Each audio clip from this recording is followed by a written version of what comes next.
Let's keep working with text, and in this lecture we will learn how to create lists with bullet points and also with numbers.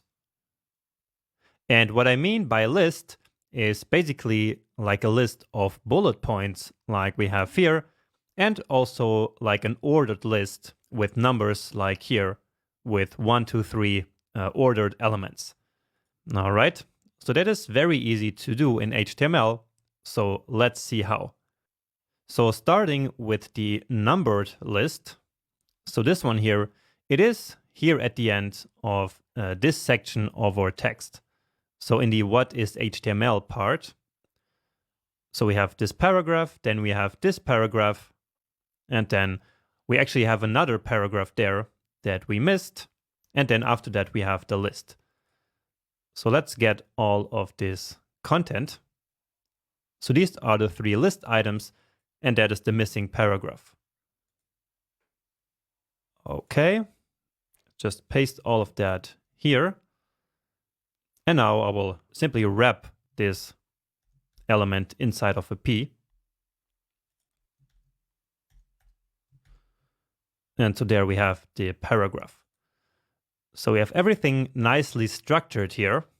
And now let's start the list. So the element to start a ordered list, which is what a list with numbers is called, we use the OL element. So like this. And so OL stands for ordered list. And we opened it, so of course we also need to close the element. Okay, now let's give us some space here, because actually for each of the elements of the list, we need to create an element inside of the ordered list. And so for that, we use the LI element, which stands for list item. So list item, open it and close it. And then let's grab this content. So the opening tag, let's cut it actually.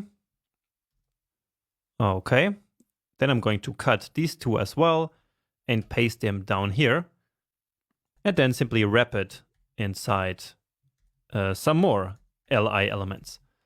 So again, LI stands for list item, while OL stands for ordered list.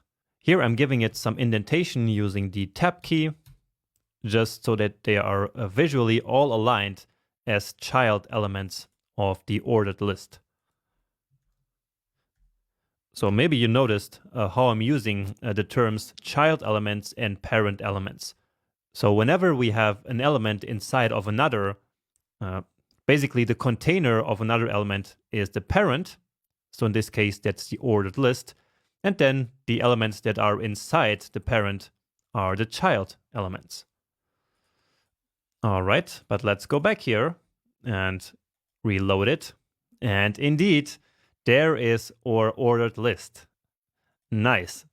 So the Google Chrome browser understands our code and knows that it should render it as a list of ordered numbers. So 1, 2, 3. And of course, it then automatically applies these numbers without us having to do anything. And if we added another element, let's say we would even add it here at the beginning, that would then become the first element. Oh, sorry. So that would then, as I was saying, become the first element.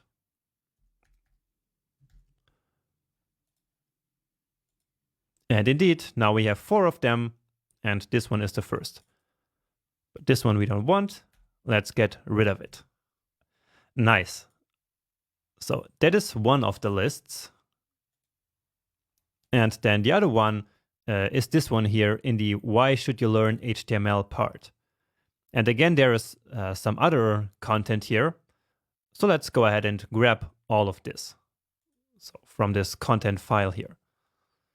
So this is the heading, and now we need all of this. Copy and paste.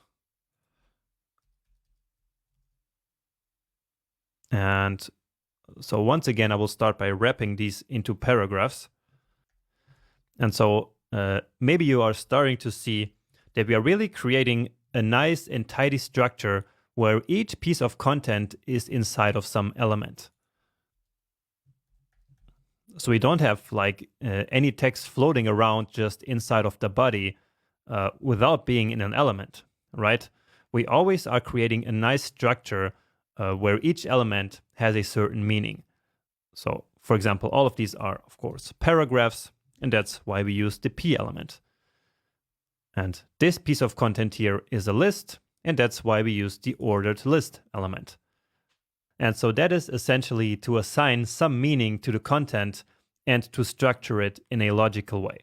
And so this then allows web browsers to display it in a way that makes sense. But anyway, now we have this content here, which we want in this kind of list, like bullet points here. And so the element that we use for that is UL. And UL, maybe you can guess, stands for unordered list. All right, let's close it down here. UL. And so an ordered list with the numbers is OL, and the one without numbers, which we say is unordered, because the order of the elements does not matter. So that is then called UL, which stands for unordered list. But then inside of the list itself, we still have to use the LI element for the individual items. So just like before, we need to wrap all of these different pieces of content into an LI element. So we already did that before, so I'm sure you know how to do it. And maybe you saw it coming that this is another very small coding challenge for you. So pause the video now and do exactly the same thing that we did up here. So wrap each of these items in an actual LI element. And so like this, you can keep practicing writing some HTML on your own. Okay, so I hope that was a simple challenge. And so let's quickly do it here. All right. So this one here actually has multiple lines, so it ends here.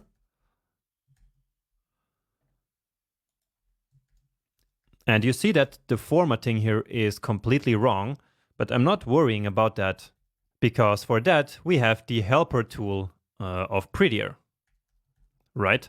So Prettier takes care of all our formatting.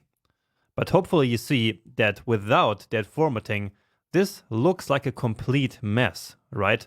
It's very hard to understand. So for example, this element here is not a child element of P. So it should be aligned here. And we could do that manually, of course, simply by deleting this space, but we can also just leave it to Prettier once we save the file. Sorry. And here I'm missing the closing slash. And now, as I was saying, as I save the file, then Prettier does its magic and nicely formatted here our elements. Now we also have this empty paragraph here for some reason. So maybe I did some mistake here earlier. So let's just delete it and save it again. And now, as we come here to our page, then indeed we have our nice unordered list down here. Great. So creating lists is another important part of writing HTML. We use this all the time. And so I hope that you had fun with this lecture, because it was quite an important one. So before you move on, please make sure to review what we just did here, and also think a little bit about some of the things I said earlier, such as the fact that each element has a different meaning, and also that we need to use these elements to structure our content. So we cannot simply just dump all of our text here into the body text and call it a day. So if we did that, there would be no structure and no logic at all.